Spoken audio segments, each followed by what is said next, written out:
We're back with a nice little duo episode for everybody. No guests this week, just Gavin and I. We want to make it a point to get a little bit back to that, back to our roots, because that's how it all started. Without just this, we wouldn't have what we built today. Mm-hmm. We're here at Flash Media Studios, Deep Orange County. Shout out to our boy Jerry for letting us shoot here. If you guys are an OC, you guys want to do any content creation, come check them out. They have multitude of rooms and a multitude of equipment. Yep. And this is Supercar Connection. We talk to all sorts of cool people in the supercar world. I'm Gavin. This is Joe.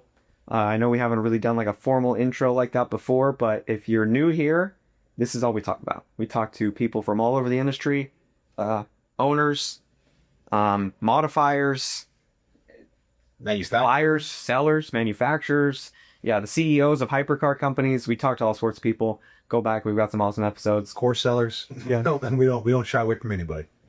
But every once in a while, we just got to get back to our roots. Talk about cars, supercars, what's going on. A lot of times these guests, we're not talking about like what's going on in the world. There's been some things happening, so we're going to chat about that today. And what's the craziness in the world right now? The craziness? What is the number one craziest thing, or at least what's one of the number one hot topics going on in the world right now in the automotive industry? I don't know. I mean, there's a couple things to boil it down to what's the hottest topic. I mean, This might be aggressive. Yeah, because this is going to be kind of weak. Because I think this is kind of like the answer to your question, but it's also kind of weak because it's EVs. Who wants to talk about EVs? But it is interesting because I think just this week, maybe past 2 weeks, I don't know, recently, Maserati with the MC20, they axed the electric variant. So I don't know if you completely scrapped it. I don't even know if you even knew that Maserati was planning to come out with an electric MC20. I did not. The Folgore, some weird name. But they had plans for an electric MC20 that was going to be the fastest, blah, blah, blah, because, electric. Right. Completely axed. Done. Not happening. What was the reason for just stopping? Well, because they hadn't even come out. So they just flirted with the idea. And then after a little bit, they were like, hey, guys, never mind. I think it was more than flirting with the idea. It was in the roadmap. Really? Yeah, 100%. I'm sure it was supposed to come out 2026. I might just be making stuff up, but I mean, I kind of am, but I'm also, that's an educated guess. Right. Based on just off the dome knowledge. Right. I think they were planning for like 2026. Okay. Kind of electric MC20, and they came out and said, actually not doing it anymore. Not happening. What would you think the reasoning was for not doing that? Okay, so this was the reason they gave. Are you ready for this? Yeah, let's hear it. This is paraphrased, but they basically came out and said, we've talked to MC20 buyers, and they're not ready for a switch to electric yet for sports cars. All of those MC20 buyers. Oh, they actually asked like the buyers of people that own the cars. I don't know. Wow. They just said, like potential buyers. They said MC20 buyers are not ready for an electric sports car. So, how many MC20 buyers did they ask? 12.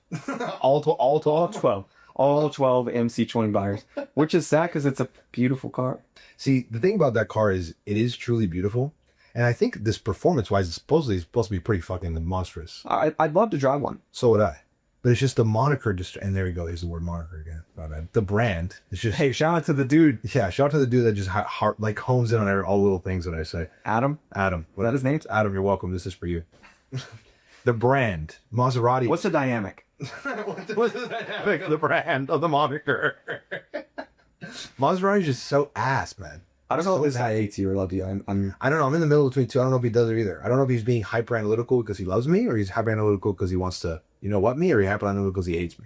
So any of those three are definitely much a possibility. But allegedly listens, so I appreciate it. It'd be a waste of time if he didn't like us, I guess. There's some motive there, but whatever. Maserati is tanked their own car. Like their brand destroys the MC20. Because I'm imagine if you just rebranded the car, kept everything the same, just slapped a horse on it, I feel like that car would do numbers. Yeah. Yeah? I mean, you know what I'm saying? Yeah. It's just, I feel like it's just the fact that it's a Maserati that it gets no love and everything else in between. Well, if you slapped a horse on it, you would also have Ferrari, everything else behind it. So maybe it would Like be a better craftsmanship? car. Yeah. I mean, not craftsmanship, but Because Maserati's craftsmanship is suspension bad. tuning. Yeah. No, not that it's bad. Is there a Ferrari motor in it? No. No. This is actually like the first time it's not. Oh, got it. Okay. Yeah. I'll say most of the time you just slap Ferrari motors in the thing. Right. That's what it always was. That was always the thing. But now the Nettuno V6, I want to say is actually a branch off of the Alfa Romeo product. Maybe I'm also So making then the car just sucks because it just sucks. Yeah. I've only heard good things about them. I would like to drive one though, to be honest. There's a lot of things I'd like to drive. I'm realizing I was driving over here today. I'm like, there's a good number of cars I haven't driven that I need to. Go through like top three. Like not non-negotiables. You're like, how have I not driven this yet? A GT3 RS is number one. Fair. I need to drive one. I don't know why I haven't. You're gonna be disappointed. I want to drive the MC20. I think honestly with the GT3 RS, I think it's gonna be the opposite. I think I'm gonna actually really enjoy it. The GTRS? Yeah. Really? Have you driven a GT3? No. Okay. It's not. Everyone talks about it being like a crazy leap. It's not that crazy leap. I think it lends to what I enjoy in a car. I think it does too. So I think I'm gonna like it. I think my only complaint is gonna be that it feels big. Not heavy, but big, because it is a big car. In comparison to what I actually enjoy. I like tiny cars. I don't think it's gonna feel much bigger than your Aston. I think it is bigger than my Aston though. I think it's bigger, but I don't think it's gonna feel bigger than your Aston. Like the way it is, I don't think it's gonna feel bigger. I think it's a little bit bigger, but it's not gonna feel bigger. Because I like smaller cars. Because for me, that's a tight wearing car, like what I'm used to driving. But for you, I know you're on the opposite spectrum of me. Yeah. So maybe I'm just trying to think. But then I want to drive an A12 as well. So I'm sure I'll get an opportunity to sometime in the next few months. Very soon. Okay. GT3 to GT3 RS is not as big as a gap everyone says it is. Yeah. Well, I need to drive a GT3 as well. So That's what I'm saying. Like with GT3 first and then GT3 RS, so you can see that there's not that much of a gap. There's a little bit of a gap. Like imagine if you were on your Aston and you just like put it in track mode. That's kind of all that it is. Like it's really not like all this Ubering difference. Everyone talks about the suspension so much raw and all this. It's like not that much. feeling what I drive it in. So That's what I'm saying. sport mode. It's not that much crazier. It really isn't. Yeah. And then come at me for that. But it's really not that much crazy. Then 812 stock is terrible. Yeah, I'm sure. It's boring. Like it's bad. Like it almost kind of like turns you off the car. But then if you unlock it, like exhaust, mainly just the exhaust. It's kind of like a stock Aventador. You're like, don't get it. And then you throw an exhaust on, you're like, I get it. I wouldn't say I don't get it, but yeah. I don't know. It was disappointing. It's the same. It's just the modification world. Once you know what's possible, it's hard to even drive a car stock. Right. Once you drive a loud car, it's hard to drive a quiet car. Yeah. Well, it just depends on the purpose. Like electric cars, even like the crazy performance electric cars, you drive them, they're not loud, but they're crazy to drive. They're fun to a certain degree. It's like once you know what that car's capability are, like a GT3, you drive a base GT3, it handles nice, it's fun. But then you know what a GT3 modified with the right exhaust is, and you're like, dude, this car you can't drive a stock version of it. Yeah. It's tainted. It taints you. Well, it's like it's the personality of the car. So when you put an aftermarket exhaust on the car, it's like a super charismatic person. Yeah. You want to be around them, you want to talk to them because they're interesting, Yeah. right? And it's like, you're fun to talk to. You're fun to be around. Put a nice little wrap on it. They got its full sleeve now. They're kind of like, okay, a little edgy to them, a little horsey eyes to them. Okay, you're trying to talk about my transitions. Hey, you're on your way. Hey, I don't know, we'll see. Gavin's gonna get his first tattoo, everybody, pretty soon here. Yeah, Did you thought about what you're gonna get? we're thinking about it. Haven't put any thought to it at all. Don't worry about it. Yeah, that means he has. So I'm excited. I'm excited. But yeah, so where was that? Cars that I haven't driven. Yeah, cars you haven't driven. What cars have you not driven that you want to? I want to drive an SV, Aventador SV. Okay. I haven't driven an SV, so I just want to see if there's any real difference to it. I've heard there's very minute differences, Right. but I don't really think there's that many. I just kind of want to drive one to say I drove one. Yeah. I would really like to drive a 765 LT.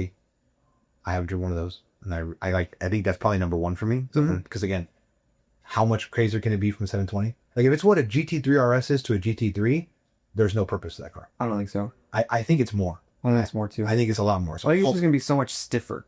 I hope That's so. gonna be the biggest thing. And I think that car is 765 horsepower as well. Yeah. Yeah, Yeah. I think so. Or even if it's 750, like the jump in that car weighing so little, 40 horsepower is a lot. Versus GT3 RS, GT3, there's no horsepower jump. Yeah. It's the same horsepower. It's just a stiffness. So like if that has all that power increase plus the stiffness, it should feel a lot different. Yeah. So that's probably number one on my list. We're trying like 5%. It's not that crazy, but Is it 5%?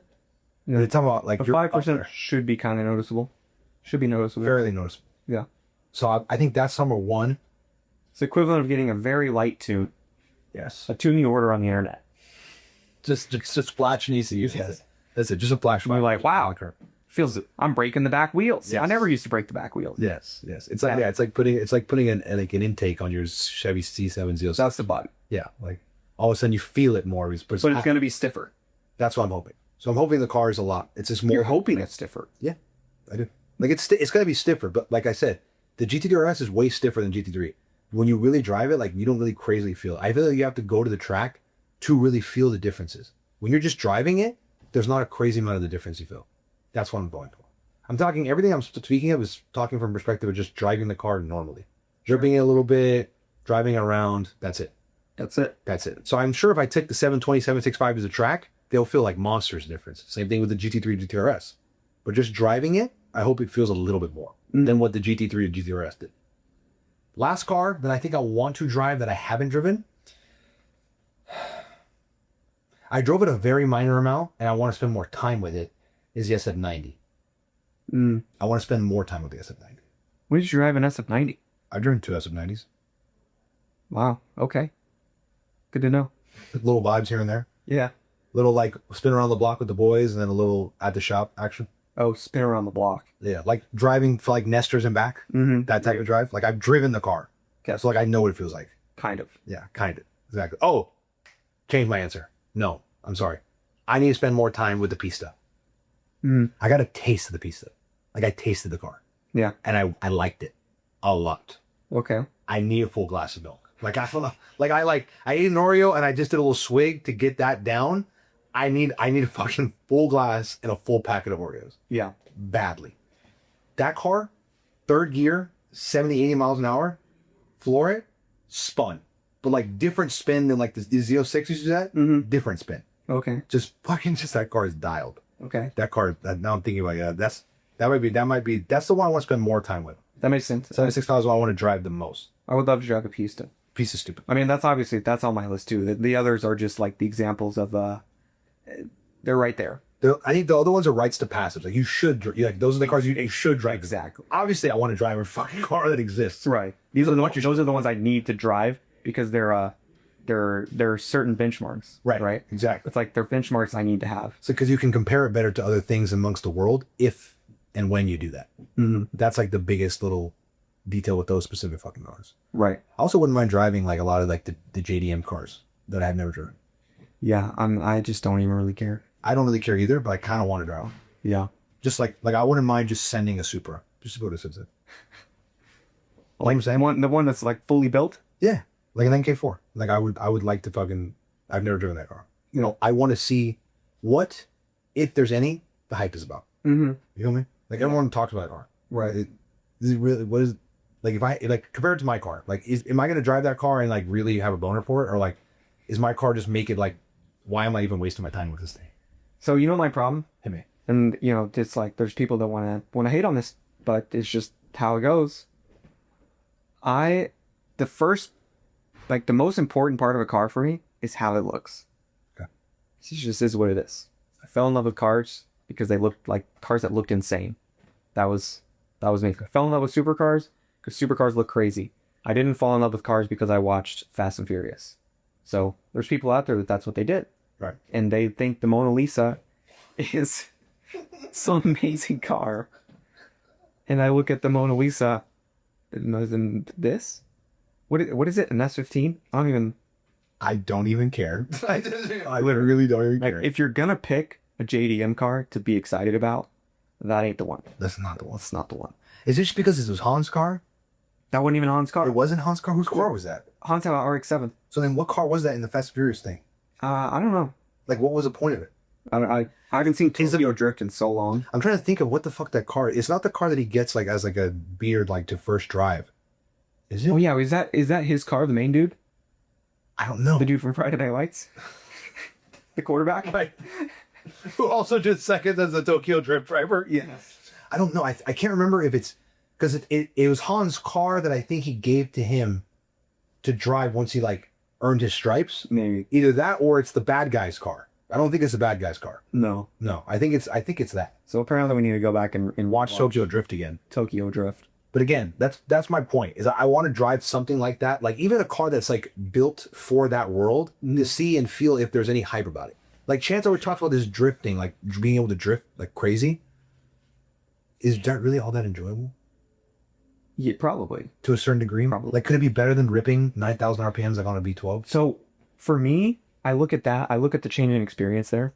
Driving a supercar is an experience outside of just how fast you're going. 100%. There's lots of factors at play. Especially how deep you are in the world. Those cars, it seems more like it's less about the whole experience of the car and more so about the actual experience of what you're doing. So like drifting. The action, yeah. Right? Right. So drifting is fun. And these cars are great at drifting. So it makes the best drifting experience. Right. Does that make sense? It does. So I look at that, like that sort of thing. I'm like, you know what? If I'm just looking for like cracked out experience, raw experience, I'm going go-karting. Go-karting is the most wild when you're actually in the real ones, not K1 speed. Right. Maybe the new outdoor K1 speed might have the right go-karts, but the electric ones at K1 are kind of fun, but they are not cracked. Like real go-karts, if real go-karts are crack, the K1 electric karts are caffeine. That big of a difference? Yes. Like, what do those electric ones go? Like 4 miles an hour? Yeah. What is the gas ones? They're like the cracked out ones. 70? They'll do like 60. I mean, there are ones that will go even faster. The ones I were on did like 65, maybe up to 70. They're fast. But the thing is, what K1 does, it's how they're engineered. They're engineered for anyone to be able to go in and hop in it and drive in an indoor setting. So the power band ramps up. It's not instant torque. Like if they really unlocked it, it would be instant torque. It would Sidewall. But the power band is like a exponential. Like a linear curve, yeah. So it starts off kind of slow and then it builds and then it lets you take off. But every time you lose traction, it cuts the power. So if you drift, slide at all, power gets cut. You have to rebuild. And you have to rebuild Ah. your power back up. Okay. So anytime you're driving there, it's super annoying because you're always managing. Like as soon as I skid at all, my power gets cut and I have to rebuild back up into my power. So the other cars, they're just cracked out. And they're gas. It's not. There's no training. They're not electric. Not all. It's no ramp up. It's like when you step on it, it's crazy. And you're vibrating like crazy. It's super, it's wild. And you're literally 2 inches off the ground. And you do a little spin out. It looks like you hit a banana in Mario Kart. I'm telling you, it's so much fun. I don't know. I'm not a huge fan of those things. It's stupid fun. I don't know. You don't even know. I don't know. I think, and this is going to sound kind of stupid, but I just like, I'm low-key like just too big for that shit. It fucks with me. I mean, You get what I'm saying? they got Like the K1s aren't that big. So like when I get hit in that thing, like I fucking feel it. Like I don't know. I just don't like it. yeah. Does that make sense? You don't get hit in the real go-karts. No? No, it's fucking riding your ass or like when I hit the middle divider, like nothing. No. Okay. There's K1 no middle up and shit. There's no middle divider.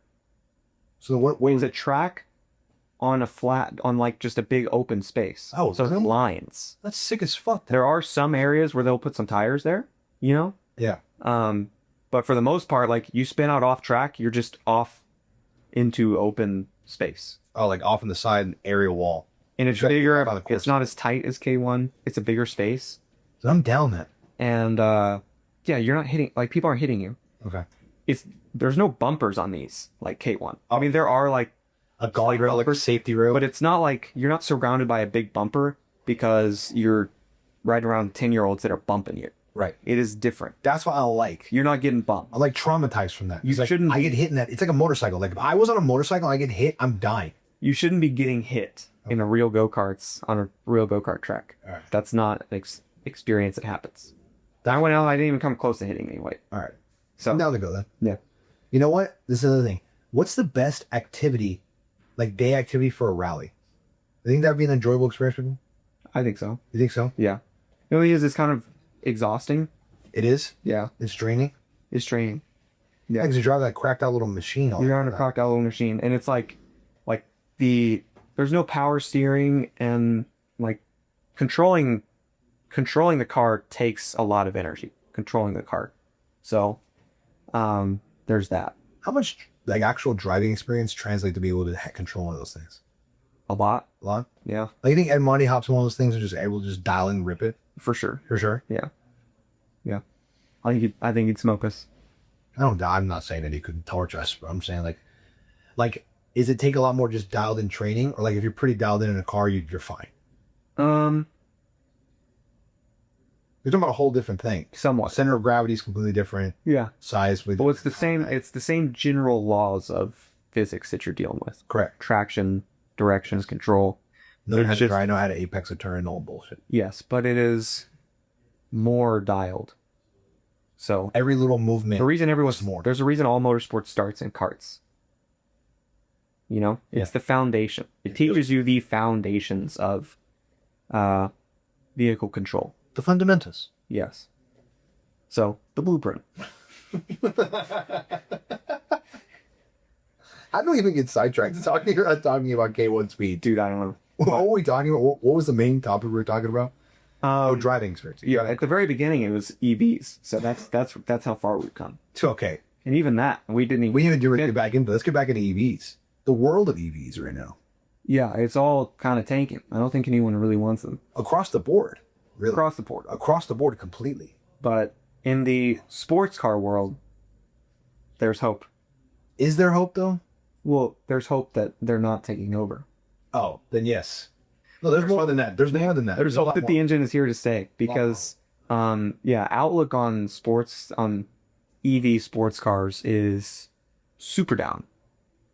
Not EVs exactly, but like in that jet, like going back to the top of your, like the general direction where you're saying, Revoltos, tanking Really? in price. Really? Well, a combination of the fact that they're still very new, Mm-hmm. a lot of problems with those cars. Like they haven't dialed in the problems at all.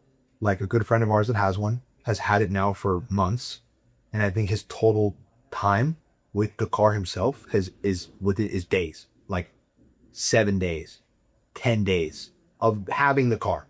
The rest of the 2-3 months has been back with Lamborghini. Well, That's one experience. I know some of the people have very positive experiences. There's a lot of Gintani exhaust out there now for the cars. Makes them sound crazy. But like the prices are still tanking on those cars. Mhm. You look at SVJs right now, SVJ Roadster specifically, holding, and if anything, going up. Like I was looking at SVJ Roadster prices for no correlation reason whatsoever, and they're mid-high 700s, 800, some in the 9s, depending on the spec. yeah. That's fucking crazy. That's a car that will just continue. I think so. I really think so. I think it's just going to play more like if EVs and everything we're talking about goes the way we think it's going to go and it doesn't happen, it's just going to skyrocket that market. Like I'm looking at everybody who's thinking about buying a 458 for the next 10 years, next 5 years. I think EV play that's happening is all it's going to do is just be a positive net benefit for owning a 458 or owning that type of car. Anything that's naturally aspirated, perfected by any of the big manufacturers in the supercar world, I think is going to hold, if not appreciate tremendously. All the NAV12s, dare me to say it, any of the NAV10s, NAV8s, all that stuff. I think 458, Huracan Perf, Aventador, anything really. I think except base Aventador is the only one I wouldn't, because I think those earlier cars are just so problematic. Another thing I wanted to we're talking about Aventadors, but you want to continue what I was saying before I say something else and change subject? I was going to go on a whole different tangent right now. Oh, I know you're pulling up something to talk about the car price or anything like that, but like, no, I had something about the SVs. no, Those DOJs. say, Yeah? Yeah. Okay. Because I can lead way into that too. Mine is also about the SVKs. Okay. So, this is just about like the market as a whole, the supercar market as a whole. So if you want one fact that will paint the whole picture of the supercar market in the last 15 years, how much has changed? This is the fact. I mean, honestly, you could even just go 10 years because this is like 10-ish year difference. But past 15 years, when Lamborghini announced the Murcielago SV back in like 2010, they said they were going to make 350 of them. That's it. 350. They only made 186 is the estimate. That's all they got to? That's all they got to. That's all they sold. So 350 announced, and the most like VinWiki is the best source I can come up with here.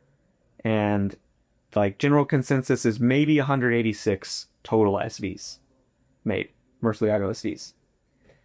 The Aventador SV, they made 600 coupes, 500 roadsters, so 1,100 cars.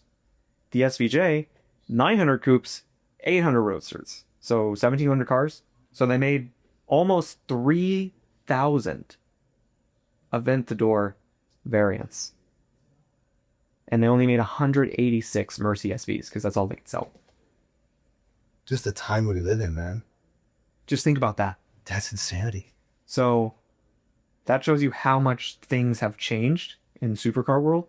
Like that's an insane fact. 186 to nearly 3,000. Demand and money. There's a lot more money out there than you guys think. A lot more than you guys think. So I know, and you're looking at 2010, it's like you're coming off of the economy that's crawling out of the financial crisis. Very much so. So that's probably a piece of it. Sure. But also, I think just looking at the supercar market, at that time, owning a supercar was a lot bigger ordeal than it is today. You know? Way bigger ordeal. You're right. It meant more. It was a bigger status symbol. Right. Than it is now. Right. Which is even though like it's all the people use them for now is really status symbols. Mm-hmm. But it's like just diluted completely. It is. It's complete. It's weird. It is wildly disgusting diluted. Yeah. Like it's kind of sad to say, and I think I'm falling into this fear. And it's funny because the Jaden episode kind of like made me realize this. And I like that clip you made about like us talking about the Huracan, and like Jaden talking about Huracan not being anything type thing. That clip, like I thought about it, and like it's gonna sound really douchey, but like I really, really, really, really strongly agree with that. Like, is that kind of messed up? Yeah, I think so. I think it's kind of messed up, right? Trust me, I feel bad that fact that I'm saying this, but like I agree with it. Like I just think it's if I see you with a Huracan, if I don't know you, and I see you posting with a Huracan, I don't know the backstory and stuff like that, I'm gonna automatically think negative. That's me. Wow. I just the way that I am. Yeah. If I know your story and stuff like that, I know where you came from, and like you're depending on what you are. But if I see you on social media, and there's a Huracan on your page, and you're posting any for X, Y, and Z, automatically negative connotation. Huracan specific. Yeah. Huracan specific. So what about a 720? Because it's the same price. I know that, but people who buy 720s, they're buying it with a different lens. Because nobody buys it. Huracan just has, I think Huracan is the easiest barrier to entry. Because you can also buy that car, and if you can't afford the maintenance, there's not really a ton of maintenance on that car. 720, if you buy that car and you can't afford the maintenance, like you're fucked. The depreciation is going to screw you. The upkeep is going to screw you if it's non-CPO. Huracan, you're not going to lose that much money. You're not really paying that much of maintenance, some oil changes. So like it's easier to pull that car off than any other car. It's the same as an R8. Like an R8 is the easiest car to pull off. Yeah. And have the supercar status. There is no other car that's easier to pull off. Because all the McLarens that are tanking in the R8 price range now, like the 650s, the 570s, those are still more problematic. Yeah. So it's harder to upkeep the ownership of that car. R8, you can buy it for what? 120, 130, 140? How much are you going to spend in maintenance really on that car? Right. You know what I'm saying? Yeah. You get one problem bad on a 570, it's not pretty smart. It's not a pretty no. I don't think it's that crazy though. I mean, it can get crazy, but I think most people you're running like a $3,000-$4,000 risk. In a 570? In a 570. Potentially. For most people. You're not doing an exhaust and a tune and you're just like driving the car. Oh, like casual, yeah, like stock casual driving? Yeah, if you haven't done anything that you're risking blowing your motor, you're probably, hey, you might have a turbo leak and it's 3 grand fix. Be careful. Be careful what? Because like the 720, I had towards the end of the 720 lifespan, the accumulator is starting to get in question. Mm-hmm. You know how much an accumulator is? 570s don't have accumulators. I know that, but that's what I'm thinking. The way I'm speaking is thinking about the 720. Yeah. Is like, I remember they were talking about like your accumulator, you should probably change them pretty soon. 6 grand a pop? A pop. So think about that. They recommended changing 4. Yeah. So like imagine your entry level supercar and you're in a 720 and you happen to buy one with accumulators towards the end of its lifespan. You drive it 2,000 miles and all of a sudden they're like, you know what else you got to do though? huh? If you go into a McLaren dealership and they say, hey, we kind of need to replace all 4 of your accumulators, you need to go to a non-McLaren dealership and ask them. Always get your car PPI'd by a non-franchise authorized place. Always.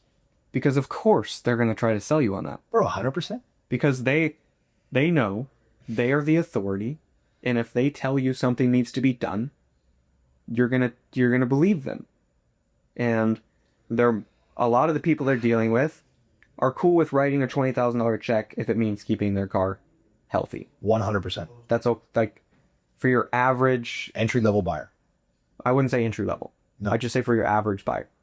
Okay. I don't think entry level is your average buyer. I'm talking about your guy that comes in, buys a McLaren, not really realizing that he's going to lose $150,000 in his first year on a brand new car, but buys it anyway.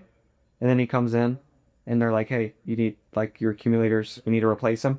And he's like, okay, here you go. Whatever, take care of it. No questions asked. Like, there's a lot of those guys out there. That's probably, it's crazy to me. It's hard for me to fathom that fact that there's really guys like that. That's probably a good chunk of their clientele. It's the Arturo owners. Sure. Like, who's leasing an Arturo? Why you gotta say it like that? That's how it's supposed to be said. So is that I don't know. I don't know who's leasing Arturas. All right, I couldn't tell you. Do I say that with too much sazon on there or what? Artura. I'm sorry. Artura. Sorry. I don't know who's leasing Arturas. I can't, that's what I'm saying. No one of my friends, I could justify them doing that. So people are doing it. I know there's people doing it. Right. It's a lawyer move, I think. It is. It's a doctor, dentist, lawyer play. It's a high income play. And like the $2,000 a month lease is like attractive. They're like, only $2,000? Right. I can do that. Exactly. Drive on the weekends. You show everybody at the firm we have an Artura. Right. That's right. I said, calmed it down. There you go. Yes, and it's like, hey, that's a car that's heavy on depreciation and heavy on problems. I don't have to worry about either. Yep. I know what I'm spending. I'm changed in a year or two. I'm changing back in. Is it a financially good decision? No. Trash decision. But Very much so. if you're gonna drive an Artura, it might be one of your safer options. 100%. But also, oh, you're buying an Artura. Yeah, trust me. I realize. Bad choice. That's why I think I've seen one of those on the road like twice. Yeah, I would say a total. I see them on Glendale. I'm not gonna lie to you. Oh, really? Yeah. That makes sense. It does, right? Yeah. That's kind of why when I see one, I'm just like, okay. If you're outside of Glendale, you won't see one. That's the problem, though. Like that's my mind. And when I talk about my mindset on the Huracan thing, it's the same with Artura. If I'm in Glendale and I see an Artura, I think about who's driving that car, and I have a negative connotation with that owner. Mm-hmm. Does that make sense? Yeah, you're profiling. I'm profiling the heck out of him. Yeah. Like if you drive a Huracan or an Artura, for me it's Glendale. I'm negatively connotating you from the rip. So you're car ownerist. Super. I'm super car ownerist. It says a lot about a person. What kind of car they drive.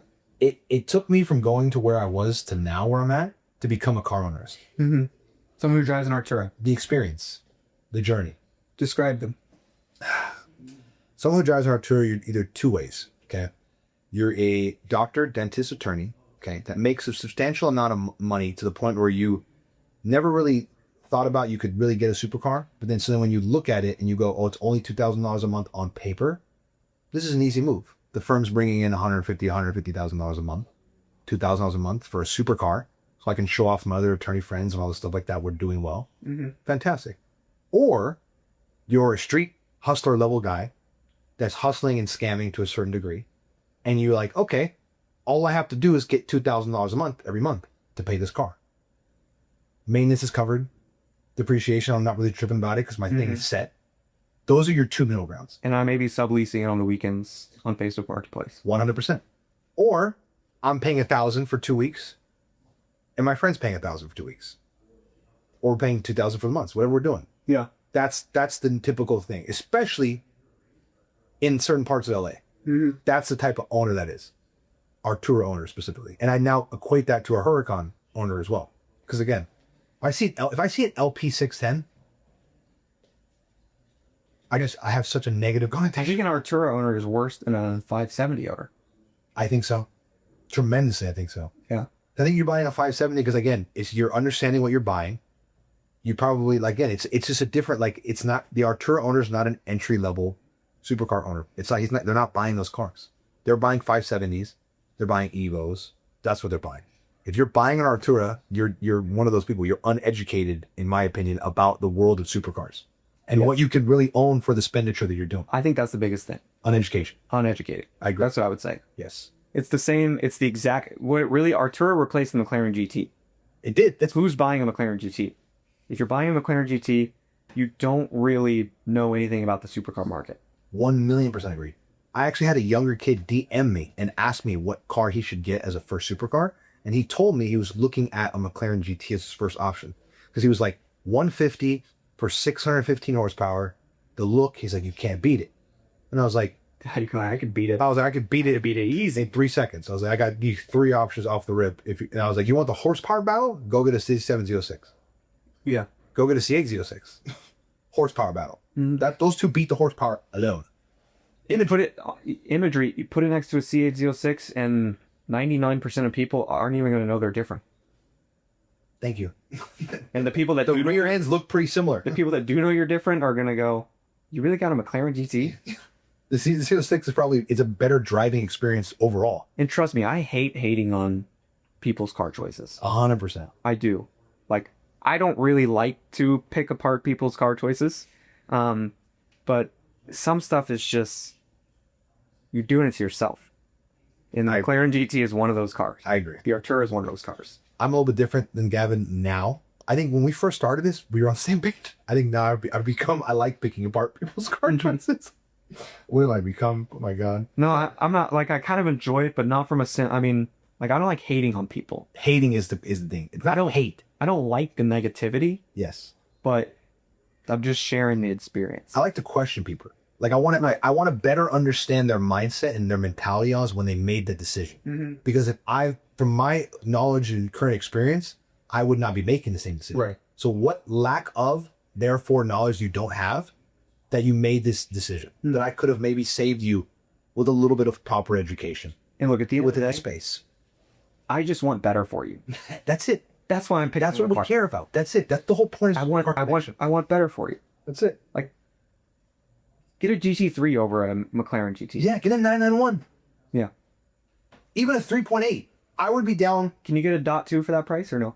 You can get a GT3, surely. 160. You can get a 991, 3.8 liter GT3 for low hundreds, mid hundreds. Misha has one. I was talking about the .2 with the 4.0.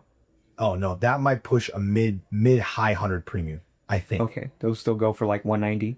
I don't think 190, but I think it's like 160. It's not a GT3, not an RS. 160. 160. Well, that's standard McLaren GT. I think GTs are low-key dropping from that. I think you can now get them 130. For valley ones. 140. Like a 2020. You can have 130. I looked at GTs not too long ago for a reason I won't get into, but they had nothing to do with me. But it seemed like anything decent was still pulling 150. What is decent? Lower mileage, high, under 15,000 miles. Sorry? Under 15,000 miles, decent spec. You're still looking at 150. To go under 150, go into the price ranges you're talking about, it's the beaters. You don't want those cars. Okay. Benjamin, his R8. Would you take his R8 or a premium nice GT that's from the right now? Premium nice? What you're talking about, a $150,000, $160,000 GT, those GTs that are pulling that premium, are you taking Benji's R8? Probably.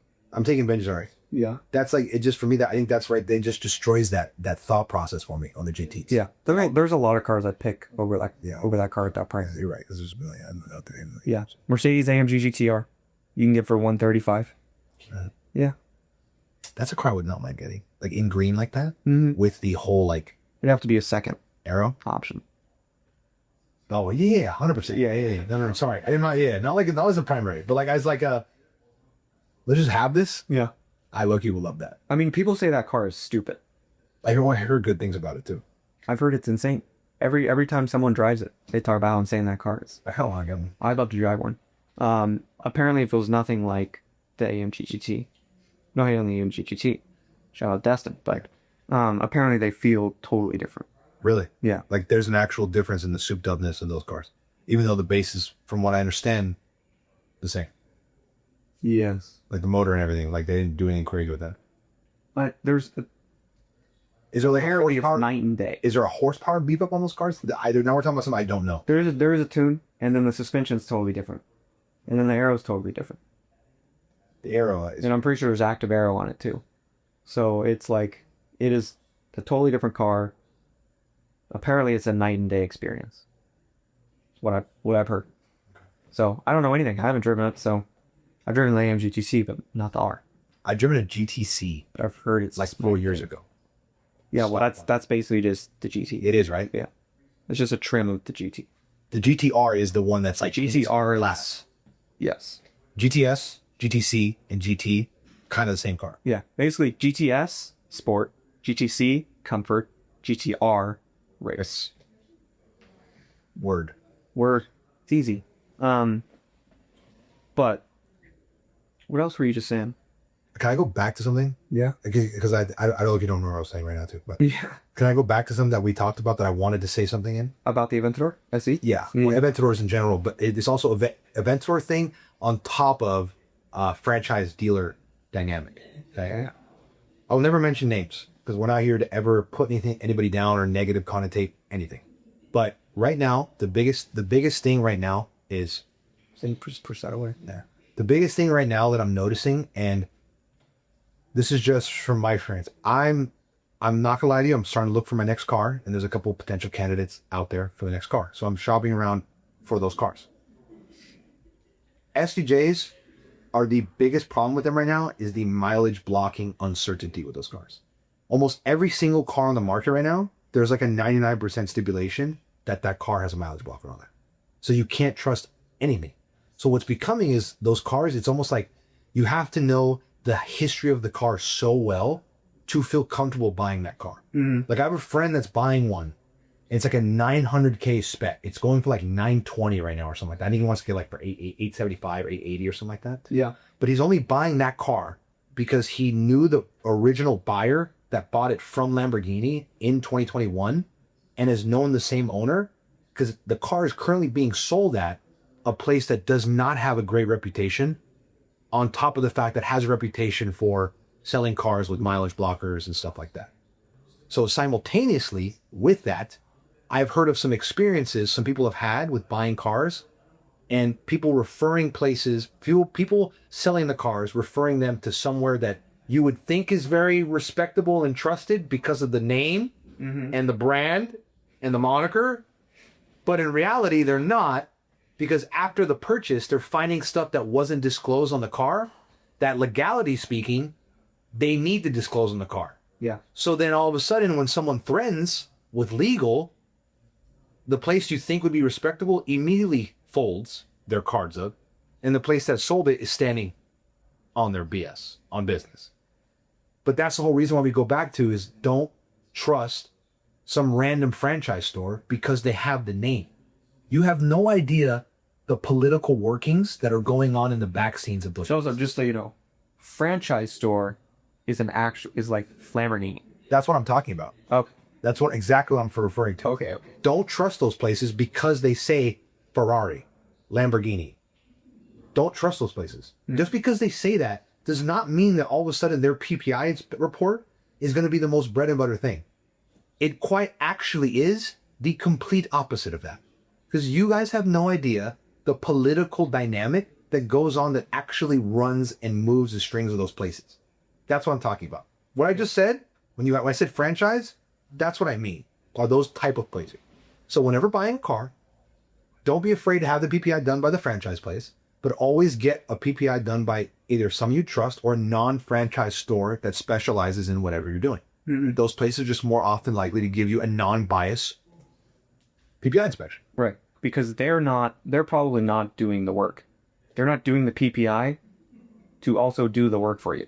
Exactly. They're doing the PPI because you paid them to do a PPI. They're doing what you paid them for. Exactly. With no lens of doing more. Sure, they would love if they give you a good PPI report, then you're like, okay, these people were honest and fair. I'm going to bring the car back if there's problems to this place. They thoroughly depth the chart. They are looking at it like, okay, we can knock this stuff down or kind of say, oh, this has a little bit of wear, recommend replacement, but it's fine. You'll buy the car and then you might replace it once something goes bad on it. But how do you know that they should have been replaced from the minute? You should have had used it as leverage when you were buying the car in the first place. Yeah. The biggest controversy what I was talking about right now is the mileage blocker dynamic. So, like buying an SVJ, you see one like a coupe, 19 coupe, okay, for... Wait. Mileage blockers are really that big of a deal? Mileage blockers are really that big of a deal. They are quite literally the biggest deal right now in the SVJ purchasing world right now. Really? Because... I think you're blowing this out of proportion. You think so? No, not really. So take this for example, right? You're somebody that's cracking into the world of being able to afford an SVJ, right? So you're looking for one. The most easy, attractable one is a 2019 coupe, right? That car, let's say you find one with 7, 8, 9,000 miles, which is a fair mileage range. Yeah. Okay? You could take that another 10, 5, 8, 10,000 miles. Be all right. The problem is you'll look at it and that car is selling for mid to high sixes at that thing, but you're not really buying one with 7,000 miles. You're probably buying one with 30,000 miles. It's that drastic of a thing. Like there's no telling, because this is the way I rationalize with it. Okay. Yeah. There's a lot of cars that like somebody buys as a collector. Okay. For example, 488 Pista. I think that's one of the more respectable collector Ferraris there is. So when I see somebody buying that car, more than likely that car is in a collection, driven once a week, once or twice a month at most, and that's it. Because it's a very rare vintage, or not vintage, but rare model Ferrari. The way that car is. Yeah. I don't think too many people are slapping mileage blockers on those cars. Well, SVJs they're because we talk about how much people use those cars for non just car enthusiast reasons. Those cars are just everywhere. So everybody that I know and would imagine is buying an SVJ, it's not buying it to sit in the garage. Right. They're driving those cars. They're driving those cars. So there's not that many cars with 4, 5, 6, 7,000 miles. Just face the reality. There's just not. If I see a 19, that car's been out for 6 years, and you really think that it only has 6,000 miles on it? Yeah, Cars and Coffee is 30 miles away. And you know, that's the place to be. And then on top of that, content filming and driving it and going everywhere, there are more mileage blocked SVJs out in the world than there aren't. That's a big claim. That's my claim. That's your claim. Call me horse, call me full of it, whatever. That's my claim. Yeah. So the problem is when you're trying to tap into that world, Who blocks it? The owner or the dealer? the owner. The owner. The dealer, now granted, I'm not saying that it's never happened. I also don't know. But if a dealer was to do that, they would be entering themselves in such a liability risk that it doesn't make sense at that point. Right. But I don't benefit. What it is the dealer knowing about it and choosing not to disclose it. Yeah. That's the biggest thing. It's the non-disclosure aspect of it. Because they probably go, well, there's no real proof. We can just say we didn't know. That's it. And there's no way to prove that we did know. Correct. The mileage blockers are getting so good that some cars are having to be sent back to Italy to be verified at the OEM factory there. And they're going through extensive measures to check. And it's almost becoming very difficult to even check. Because they're looking probably at like suspension wear at that point. Transmission miles, like all different types of things. Yeah. That, like, it's getting very good. Like even like franchise stores here in the States, some of them are having trouble picking it up. Like that's how bad it is. But now you're talking about, I'm buying a $600,000, $700,000, $800,000 car, and I have to worry that I'm buying a car with 3x the amount of miles on it. Mm-hmm. So what's happening now is just the buying pool is sporadic. So like somebody that like, let's say somebody that buys an SVJ can buy one, like guy that has no experience and has no hookups to being able to like work on the car. Like you're talking about your average lawyer that made it. And he's like, I'm going to buy an SPJ. Versus like a guy that owns a bunch of mechanic facilities. That guy's more in tune to be like, oh, it's got a mileage blocker on it. Let's knock off this much on the price. I'll take the risk on the problems because he has the tools in place to be able to be worried about that. But then you have your average guy that's not equipped to do that, and all of a sudden he gets hit with crazy. He blows his transmission or something like that. Yeah, at 12,000 miles. At 12,000 miles, and you're like, how is this possible? Like, no, that transmission has 50,000 miles on it, but the car has 12,000. Yeah. That's the biggest thing. 50,000. 50,000, whatever, 45, 30, Yeah. 25. But that's the biggest problem because now you're in that car, you're making crazy payments on it, and now you're out $100,000 because you bought a car with mileage blocker and you had no idea what you were getting yourself into. Yeah. So it's like almost turning people away from even entering that world. Are they doing this with other cars too? I imagine so. I imagine that Is it a there's... Lamborghini problem, or is it just as easy to crack an 812? See, now that I don't 100% know the difference, but if I had to bet, I imagine there's a multitude of Huracans with mileage blockers on them as well. Oh, that wouldn't surprise me. Like, I think there's a lot of 70, 80, 100,000 mile Huracans out there that just aren't... People don't know they're out there, but they're out there. Yeah. You know what I mean? Like, think about it. It's like you're buying a 50,000 mile Huracan. It might actually be 90. It could. Very well so. Because think about it. Huracans are also built to potentially last that much if you can take care of them and maintain them on the journey up there. Seems like they will. An SVJ is not built for that, bro. Yeah. It's just not. You're going to run into problems. Yeah. That car, especially too, biggest thing is too, is the way people drive those cars. People don't realize when you drive your car, like I have a lot of friends that drive theirs in shit Corsa all the time. When you drive it in Corsa, if anybody who's driven an Aventador at all, you realize when you drive it in Corsa, the transmission is almost damn near dual clutch. In Corsa mode specifically. Now, I don't know exactly the technical knowledge to know exactly why it's like that, but I imagine I just know that I think the ECU speeds up the way that the single clutch engages. But what it does is it causes tremendous amount more wear because it's like the most dialed in version. Like it's like when you shift it, you literally like you can see it. You can feel the difference. Mm-hmm. So people are driving that car in Corsa all the time. So it's like having the max amount of wear on your clutch. So you drive it like that for 15,000 miles, it's like driving it regularly for 40. Does that make sense? Yeah. So that's another problem. So you might find one that's like legit 12,000 miles, but if it's been beaten up in Corsa mode for all 12,000 miles, that car has more wear. She got more mileage on it than she looked. Yeah, that's right. That makeup ain't going... The transmission is a big problem with the Aventadors. It's the number one problem with the Aventadors. Right. And electrical issues. But I have what, 30 grand fix? To fix a tranny? Yeah. Are we rebuilding it or are we going from... Can't say that anymore. Huh? Can't say that anymore. Sorry. Yeah, we can. We're back. What do you mean? Yeah, we can. That's a joke. Are we rebuilding the transmission or are we buying a transmission brand new and then installing it? What do people usually do? I don't know how this works. Well, that's the thing. It just depends on who you are. Most people, relatively, if you're owning the car and you have no purpose of like, you're going to just rebuild the transmission because there's more than enough places that you really, you know where you're taking it to that are equipped to do so. Okay. So that you're looking for anywhere between $35,000 to $55,000 to rebuild, depending on exactly what's messed up. A brand new transmission from Lamborghini is $82,000. And you're looking at anywhere from Makes sense. $20,000 to $30,000 of labor intensive to swap it. $20,000 to $30,000 to swap it. Let's call it 15 to 20. 30 might be pushing it. From what I've gotten quoted at in like the industry that I'm in, $20,000 is out there. Okay. 14 to 15 would be low end. 100 grand to replace. 82,000 for the transmission. 15 to 20 for the labor. What is the transmission? What is transmission? What is it? What is a transmission? What is their mission? To conquer. To take over.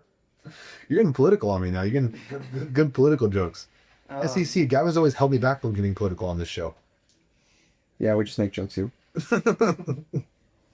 But yeah, that's a big problem right now, bro. Dude, that makes sense. You're talking about $100,000 difference in what people are getting for the car. But bro, it's just sad, bro. Like I'll be honest with you, like just talking from my personal like experience, like I'm not gonna lie to you, like I kind of want to try to see if I can make an SPJ happen. But my problem is I'm not in a financial position to like if I get one, if it goes south on me, I'm gonna be fucked. Yeah. I like I'm just being outright honest. I'm not in a financial position to buy a $700,000 car and then go drop 100 bands into it. The transmission bill is. You just wait. So that's the whole thing. You just wait on it. But I'm waiting to not buy a car on the chance that something goes bad with it. You know what I'm saying? Like that shouldn't be like it. Like a 720, like it was the same thing with a 720. Like a 720 is a more problematic car. But I bought it because of CPO and I was like, no, and they work. But now it's just like it's messing with me mentally. Like I want to stray away from it because of all the negative connotation that is going with it. But at the same time, there's all chance. It's risk. Like I kind of want to just take the risk. But at the same time, like if it does go south for me, it's not gonna be pretty at all. So I'm like, do I not make the leap and go for it because of that? I think, Or do I work my way up the ladder more? yeah, I think there's more than one reason why you don't take the risk right now. Okay. What's a car that I should get in the gap then?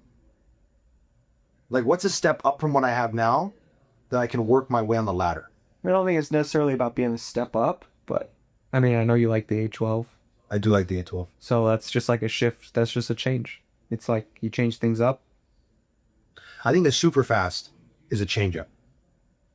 But I think I can get a GTS. I think that's a step up. Yeah. Yeah? Yeah. My question is, cool drop top? are you going to miss the attention? Because you will 100% get less attention. You think so? Yes. Are you kidding me? I'll make my A12 attention crazy. Yeah, it doesn't matter. Does it? No. I don't You have a white on white Aventador. That's true. People that know nothing look at that car and go, what am I looking at? Everyone. That's very fair. Every single head down the sidewalk turns. Fair. Now, there's people out there that are going to call you a whore for caring about that. Very true. But it's part of the game. I'm kind of slutty. Yeah, I don't think you really care. I don't. But an A12 will never get even half of the attention that your car gets, no matter what you do to it. Really? The only way you could get anywhere close is with something crazy like the Mansard kit. I think you're wrong. I think if I get a GTS with red interior, I wrap it two-tone anything or something like that. I have an idea. What do you mean by two-tone? Black roof? Yeah, black roof, white, lowered. Yeah, I think the white wheels. Like if you take my scheme on my car and put it on a GTS with red interior, I think I can turn heads just as much. No chance. No chance? No. Like, I think it's a beef. Like, I would like it. Don't get me wrong. I would notice it. But I'm talking about Susan, Right. which you could be like, I don't really care what Susan thinks anyway. But No, but Susan from Wisconsin? Well, I'm not even talking about Wisconsin. oh, like no, I'm saying when like, I'm talking about Studio City. oh, okay. So really, we're talking about Sioux City. You're driving down Ventura Okay. in the Aventador. Everyone looks at it. That's fair. Everyone. Will you hear me before you see me? Sure. Sorry. Yeah, I'm sorry. The GTS would not be the same. Even after you did the exhaust, sure, they'd hear you, and maybe they'd look just like, what is that? But it's a whole different... I don't know. I get what you're saying. Now, they hear you and then see you, and there might be a more positive light because they don't see the Aventador and go, wow, what a douchebag. Which is probably 90% of the people that turn their head right now. Yeah. Kids are like, oh, cool. And then adults are like, what a douchebag. That's exactly what it is. Yeah. I get a lot of you like stuff it? like that. I do. I think that's like I think I fit that era to be able to say that I am, because if you know me, you know that I'm very far opposite of actually being a douchebag. Right. Wow. Guy was not bored with that one. No, I just don't think it's funny because I like you're pretty right, but I'm trying to figure out how the people get the opportunity to actually see that. Nobody does, or very few people do. And like I think again, that's just a part of the dynamic. You see me on the show, you see both of us. Like people who watch us, like they don't really know exactly how we are. Yeah, They know to a certain T of how we are. I think I am a little more predictable. What makes you say that? Everyone we talk to, I suppose that's somewhere. you're a lot different than what I expected you to be. You're about what I expected you to be. We've gotten that multiple times. From who, like guests and stuff? Yeah, people we meet. I guess. Yeah. Oh wow, you're so much nicer and more respectful than I expected you to be because you're the douchebag. That's fair. You're like, you're about what I'm what? I'm pretty much exactly you get what you get. Nice and good looking. That's what you are. Yeah. Are you not that? Sure, we'll go with that. You are. I'll take it. You're very clean cut, nice and good looking, respectable. Yes.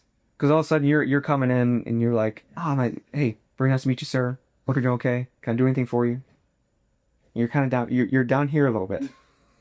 and you're respectful, you know? And this show does not present a person that would be down here in respect. That's true. So that's all I'm saying. That's fair. I think I'm getting to a point where I don't want the attention anymore. Really? Yeah. And I know it's kind of bad, but I think It's not bad. it's a different kind of attention. I don't want the drive around town attention anymore, Yeah. but I want the internet attention still. I like the internet attention. I think it's always a net benefit. Like, I think and like a million times people said this, very fair quote, but like attention economy, whatever. I think that's still very valid. Good Gary V. Exactly. Whatever. Gary V, tape, whatever you want to say it. Like, people say that, and I think it's very accurate still to this day.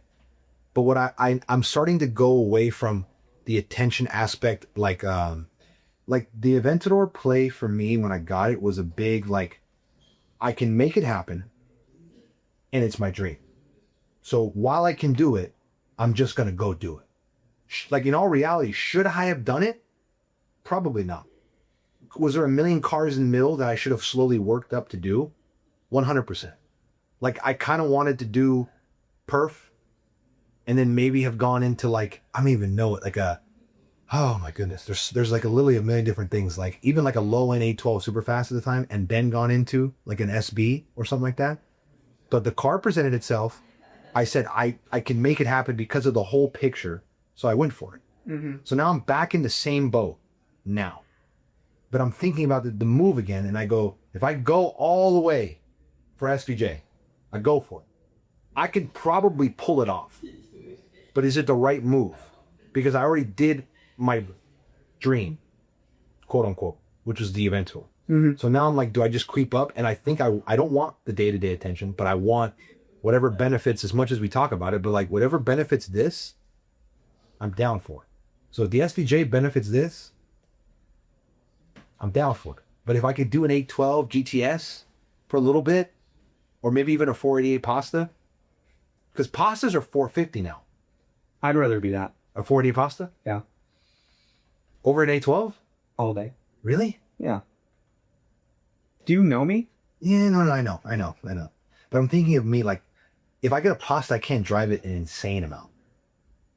I can maybe drive an 812 an insane amount. Like, I can put 10 on the 812. I can put like 4 on the Pasta. You know what I'm saying? Yeah. So I'll do it, but then I'm going to be limited to where I'm going. Like, it's going to be a lot more like, am I bringing the Pasta? No. Do we need the Pasta? No. All right, I'm not bringing the Pasta. Versus like 812, I'm going everywhere in the 812. Yeah. So that's why I'm like, what truly benefits us more? That's where I'm at. Does an SB? Do I do that? I don't think that benefits any more than what you have, personally. Do I get a call in and be happy?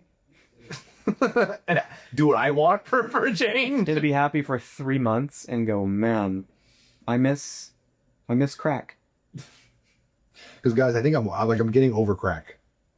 You think so? Yeah, I think I'm conquering my addiction. Until you try to get out of it. That's Start itching. It's gonna pull me back in. That's the problem. Yeah. Like if nothing mattered and I got to do what was in my heart of happiness, I would get a call in, and I would just be calm. I would drive whatever car I drive during the week, work, and on the weekends I go everywhere in the call in. I'm in the call in, like kind of like what PJ talks about. Like when you're in the call in, remember the call in? Remember that vibe in Miami? Like imagine that every weekend. For him, it's the Phantom. Huh? He loves the Phantom. He does like the Phantom a lot. I wouldn't mind driving that crazy, but I think that's up there, man. Driving this. You like the Phantom? Yeah, Phantom. Because that car has to feel so like more boaty than because the Colin was boaty. Yeah. That has to be more boaty. Yeah. And it's more just opulent. That's what a word. Yeah. Is there any better word for a Rolls Royce than opulent? There's not. No. Your vocabulary. It exudes opulence. A lot of you guys, opulent. Don't give Gavin enough credit. Your vocabulary is exquisite. Sometimes gonna be like, it's opulence. Not opulence. I think it is opulence. Very much. I think, is it opulence? Well, it's opulent, but then opulence. Right? Yeah, that's fair. It's not opulent. No. Opulence. Opulent, opulence. Yeah. I didn't go to school, so I think you're right. Yeah. Didn't go to school. Must have master. Did more school than all of us. That's very true. Yeah, dude, that's why I'm. So, do I go to Cosmo and get an STO because they're bulletproof? Cosmo got an STO because he was scared of everything. So that's why he's in it. So like, do I do something more bulletproof range, or the dark horse? 765. That's the dark horse, huh? I think the lead candidate is an 812. That's like the lead candidate because it's a V12 still. It's Ferrari, a little more polished. Until you drive Shane's 765. Which I'm going to do very soon here. And then you're going to go, it's over. Well, so that's the thing. If I had to really nail it down to my top 3 choices right now, 812 is the leader. Because I also I think it's a car I can get into, drive the most, and get out of without losing a ton of depreciation. And I could do a couple things, especially knowing Mac can unlock that car crazy. That's number 1. Based on everything. Price range, what I think depreciation, mods, everything, that car. Second is going to be SVJ. Because it's one of those, I think I can pull it off if I needed to. Like maybe not right this second, like in 2 months, I could probably do it. That, but then again, all those other negative, that has just the most negative, like risk side of it. And then the dark horse is 765 because it's a lot better on price. But then on the same time is I don't know a lot about that car and the upkeep. You know what I mean? Because like, for example, like one of the homies, like Hayden just blew up his motor on his like Pax old car. That green one, that motor blew. Yeah. So again, I don't know. Did it blow because Pac-Man's usage and what Pac-Man built up the car to be? Because that's 1,000 horsepower. Right. Are those cars prone to blowing? Pause. Like I don't know. So that's why like it's why I call it the dark horse because it's the most unknown of the 3. Yeah. But it's right there. Like it's 812 in that car. Like I think 765. You just couldn't do anything too crazy. But I would want to do something crazy. Like, remember David's? Like maybe an exhaust. Balenciaga tunes it, but yeah, what did he do? You remember seeing his? Yeah. You ever see it shoot that flame that it does? No, I don't remember that. Oh, dude. When we were, the night you got rear-ended, we went on the drive. Yeah, I was worried. Or I was busy. Yeah, side of the road. Sorry. Well, I was up with David, and his car is crazy. Yeah. Like the look, the color, the flames, like it pops, like it's fantastic. So I would do it and get that. But then the problem is how much risk am I running doing that to the car? That's all Eric's work too. Yeah, his car. Yeah. So I'm like, okay. But then again, I've never driven a stock 765. So you think would that do it? Would that be enough for me? Find out. If anyone has 765 local that'll let me drive it, let me know, please. Because I'm down for it tremendously. Why do you even say that? You already have the answer. I know that, but I just throw it out in case anybody beats Shane or me at me like Shane and I let me drive. If anyone has a GT3 RS and wants to let me drive, or an A12, or what else did I say? MC20. Why don't you have a regular GT3 first? Sure. Like we can go hit Joe up next week to do that. Like very much so. Cool. I was actually talking to Joe yesterday, so we could like bring the homie on. Dude, the Nissan GTR closes order books after 18 years. Did we already say that? No, we haven't talked about that yet. 18 years. The car came out in 2008. Or like 2007. It came to America 2008. What a run, huh? Yeah. That car, I have mixed opinions on that car. Well, I think it was so cool when it came out.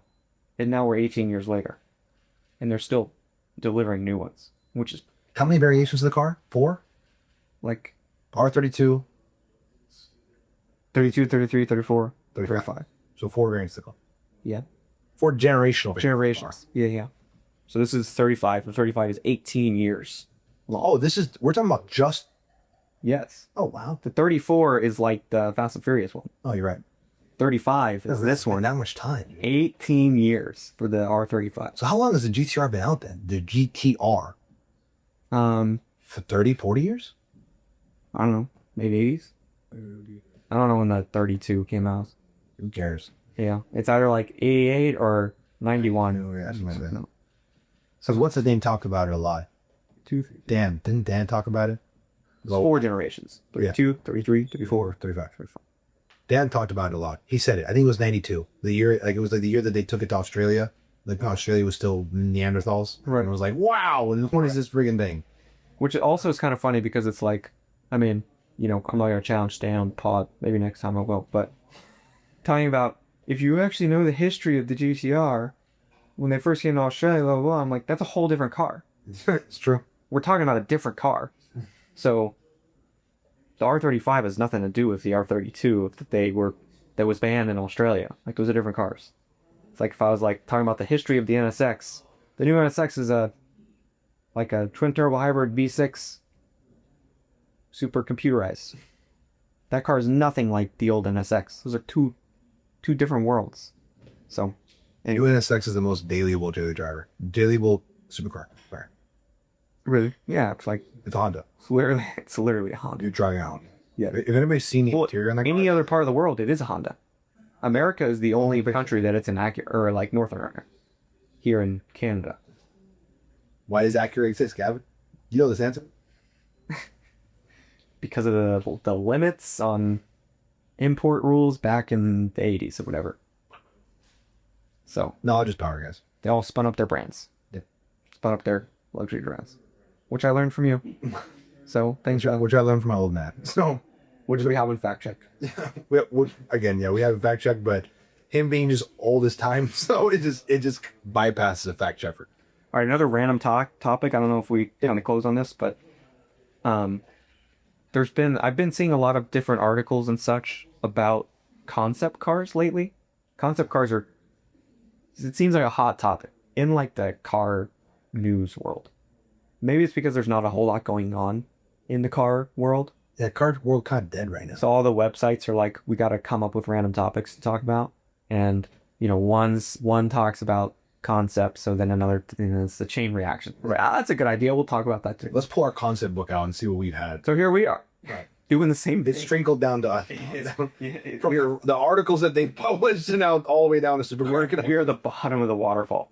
I can't believe these. So, I was like looking at concept cars. Some of them are just like off the dome. Anyway, there's some cars that should have been made. This never were. Let's hear it. And so I've got like, this is my Mount Rushmore of concept cars that never happened. It's top 4. To me, I'm like, these cars, minimal changes, could roll out today, still be sick. Okay. Okay. So we'll start with the oldest and newest. First one was from 2004, the Chrysler Me 412. Me 412. Yeah, horrible name. Okay. Sick car. Horrible moniker. How old was this? 2004. 2004. Okay. You pull that car today, still looks sick. Can I look up everything you say? Look it Because up. this is one thing, guys. I'm not that versed in concept cars. So Chrysler Me 412. Chrysler? 2004.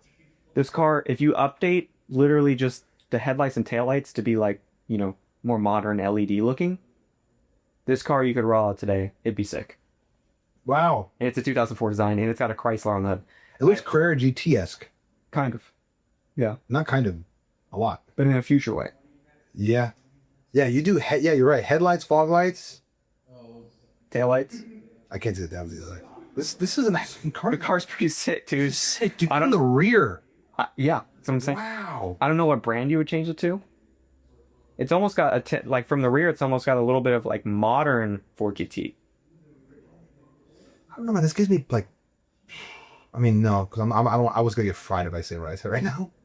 But anyway, It looks like a hypercar. It looks like it does look like a hypercar. if they changed those little things and made the craftsmanship crazy, and you told me this was a Pagani, I'd believe you. It's a sick car. It's kind of. This is up there. I'd probably believe Koenigsegg before Pagani, just the way it's kind of designed. It's a little less. Let me tell you, the interior looks like a Chrysler 300, though. Oh yeah. Well, I mean, that's the least time people spend on concept cars. Is the interior. So it's the least important. Okay. Okay, so that's number 1. Chrysler Me 412. Put that up on the Mount Rushmore. Number 2, from 2008, the Lamborghini Estoque. All right, I want to move this. Which is the Lamborghini Estoque. How am I spelling this? Estoque. Okay. This was the 4-door Lambo sedan that they came out with. The original.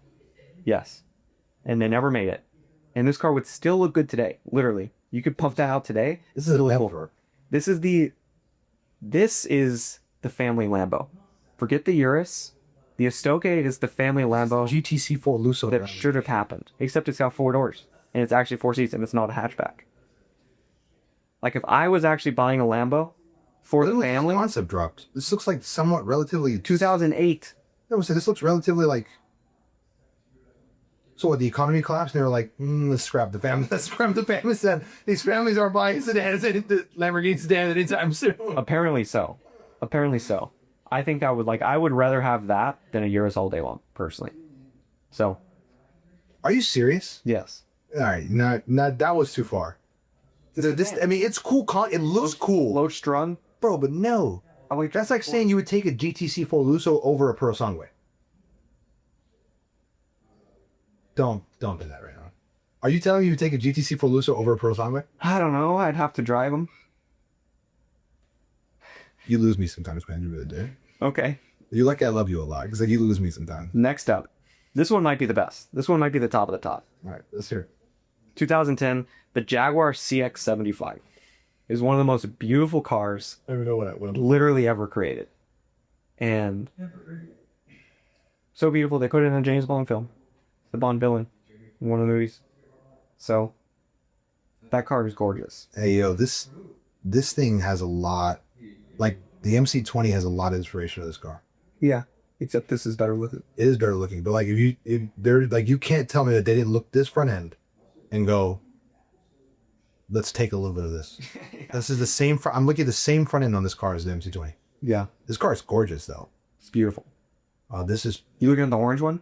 yeah. Yeah. I'm looking at the orange one, and there's a one on the track, like a charcoal one on the track. Oh, that one's stupid. This car is amazing. Wow, this is actually really nice. And they didn't build it. I think Jaguar was struggling. It never made it happen. That might be the most beautiful concept that never made it to production. This is really nice. out there. Wow. I want that car bad. But Is this going where George Washington is on Rushmore? Or sure.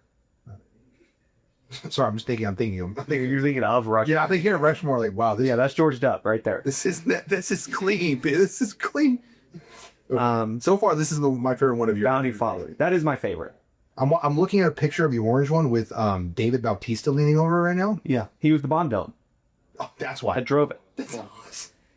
Okay, so This is sick. Sorry, go ahead. There's one. last look I like this choice. I like this choice. the last one is the which I should have left the Jaguar for last. It's okay. Now we're going to back a step. It's okay. It makes my Rushmore. Also from 2010, the Lotus Esprit concept. So Lotus debuted what was supposed to be first of 4 new models back in 2010. And Esprit. yeah, Hey, your Phyllis. ESPRIT. Esprit. Yeah. You gotta say concept because the Esprit was a real model in the 90s and 80s. Oh, okay. So the concept is 2010. It's literally the Lamborghini Huracan. Just wait.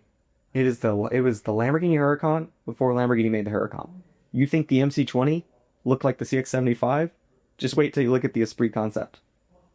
It is the No, it looks like if the front end of a Huracan had a baby with the back end of an NSX. But this was before both of them. 2010. Literally a direct comparison between a Lamborghini and Esprit. Yeah. So that's 2010, before them both. The Lotus unveiled this car. I think people were really excited about it because it's literally a Huracan 4 years earlier. And you know Lotus is probably going to be a phenomenal driving experience. They were planning on doing a V8 in the back for the first time. Wow. So you're going to have a super lightweight handling V8 Fantastic car. in a package like a Huracan looking package. It's probably even a little smaller than a Huracan. And financial issues kept it from happening. So that's the fourth on the Rushmore. It's not a bad Rushmore. Could have been the best Lotus ever created. I don't know. You don't know enough about concept cars. There's one concept car that I'm thinking that you didn't name that I saw one time, but it's not 100% what we're talking about. But it's a concept car, so it gets to go on there. I gotta find it though. So you're looking for it. You don't even know who it was. No, it's Mercedes. Mercedes. Yeah, Division GT. I think it's that one. See, here's one thing about my concept car choices. I don't like anything that looks like stupid future, not a real car that would go down the road. Everything that you looked at are like, those could be real cars. Hold on. I'm so stupid. What? I'm gonna find it right now. I'm gonna tell you the best concept car. I don't know why I didn't think it was there. Where's that? Man, coming up on time. There's more topics I wanted to cover. It's all right. Hey, baby, we're gonna have another this very soon. You guys are gonna get to see a lot more Gavin and I episodes coming up. So don't worry. Is it relative? Like dire relative? No, no. There we go, babe. there we go. I just want to find this thing. I'll tell you guys what it is, so you can already start getting mad at me. But it is the mid-engine Corvette concept from the 80s, 70s. The 70s? Yeah, they The made one that they put in Transformers. The silver one that they put in Transformers, you know what I'm talking about? no. I don't. No. They called it the Zonda back when like Zonda was like, yeah, this one. It's very NSX-y, but for me, that's like the number one concept car because it's also like, it was a concept back in the 70s, 80s, if I'm not mistaken, that is now a real life thing. So I think that's just kind of cool. Like all the concept cars that you've shown, which is they all do a crazy better than this concept car. Like this was a concept car that became an actual car that should have realized itself a lot sooner. And so they did. Just type in Corvette mid-engine concept car. There's like a blue one. Look up Corvette Stingray concept. What they ended up designing the C7 off of.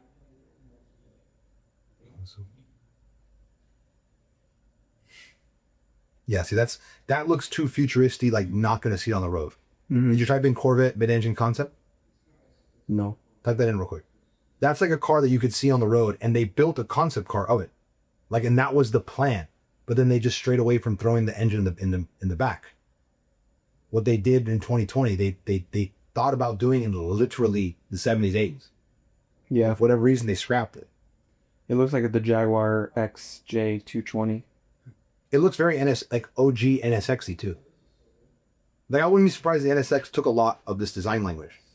Because this was a thing in the car community. Like they were flirting with this. Yeah.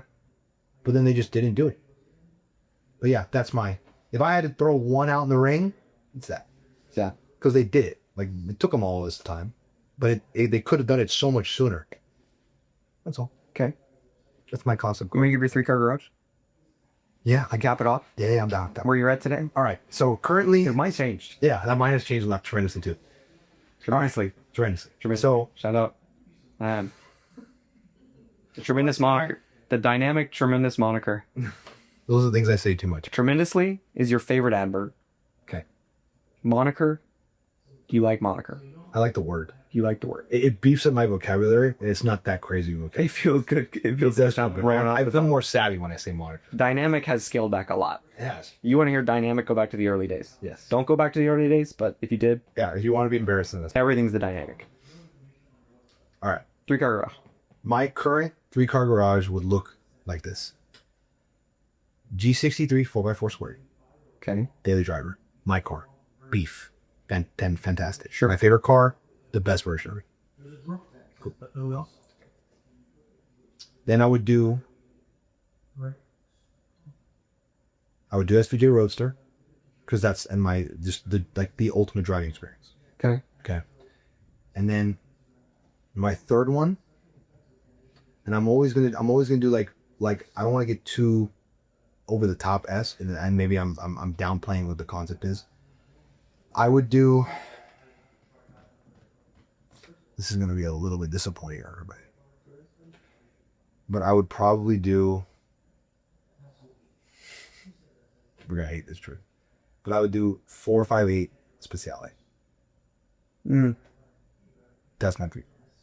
Okay, that's not a bad pick at all. What do you mean? 458 Speciale? That's like I wouldn't drive it an Uber amount, but it's like very nice, respectable, high. It has my 458 love, but it's the top version of it, and it's gonna just hold very well. SVJ Roadster is I'm driving that more often than not. Yeah. And then I have a 4x4 squared for everything else. Are you want to know that just bumped its way in? In the last 3 seconds? No, not the last 3 seconds. Oh, since that changed? Yes. Go ahead. A Pagani Zonda. Why? I've just been seeing them more online, and I've always loved the car. It's always been one of my favorites. So, But I think it's something. You don't see them that much because there's so few of them. Online, you don't see them that much. sure. So it's not at the front of mind, right? But that car, I think, just might be the most insane design of all time. Beautiful. It is quite literally. It is gorgeous. ridiculous. It is very. So every time I see one now, I saw some older footage, like London 2010, of one ripping through downtown London. And I was like, that's it. That's the one. That is the top. That's number one. So, Pagani Zonda is now in the mix. The other two are still very difficult to choose. So it always teeters. It does. Because again, I'm balancing like what am I doing with the Zonda covers a lot of bases as far as like flex, crazy, blah blah blah. Nothing there. If I want attentions, there's nothing on my need. That is it. That is it. Cars and coffee. That is it. Blah blah blah. That is it. Showing off. That is it. So now I'm like, got to be more practical. What do I actually want for driving experience? And at that point, makes me want to go like with like P1 Okay. Okay. as number 2. Okay. I would, yeah, I'd rip that around. And Your then garage is changing a lot. it has, It right? has changed. It's changed tremendously. And then number 3, now it's like, no, it's got to be the practical car. So, Sadly. yes. But for your car, it's not going to be practical. It's going to be practical-ish. In your world, In the average world, no. because the newest version, the 2025, is now redone, and it's done correctly. The Aston Martin DBX 707. It's my practical car. Okay. Interior's totally redone. I was looking at it. It's what it needs to be. It's finally at where it's like, It's where it needs to be. So, I haven't seen the refresh. Zonda P1 707. Your garage has changed. Across the board. Wow. Okay. Nothing is the same. Not one aspect is the same. No. Okay. That's where we're at. We're excited for next month. Yeah, we'll see how this changes every month. But that's all we got today. So appreciate you listening. Like Joe said, we're gonna do this more. Probably once a month will be us. We love our guests, but Yeah. And I think we want to incorporate, like, if we're going to continually do this once a month, maybe incorporate some things that like specific people want to actually see. Maybe like a question segment or just something about us, whatever. We'll figure out a way to incorporate it. yes. But Yeah, we'll start adding posting the opportunities to submit questions on stories. Yep. We didn't do that this time around, but we had just a lot of stuff to talk about. Yep. But we'll start adding that in. So we've done that in the past. It's always fun. So if you got anything you want to ask, want to hear us, I don't know why you want to hear our opinion, but just kidding. why would you want to hear that, Tim? Yeah, if you want us to answer your questions, we'll throw them up on the story. So be paying attention. Stay tapped in. Drop a question. We just might discuss it. Yep. If you're not already, follow us on all socials: Instagram, TikTok, Facebook. Yes. And that's- Supercar Connection. SCC Joe. SCC JJ. Yes. SCC Gavin. Yep. We're tapped in. That's it. Until next time, See you guys. we're out.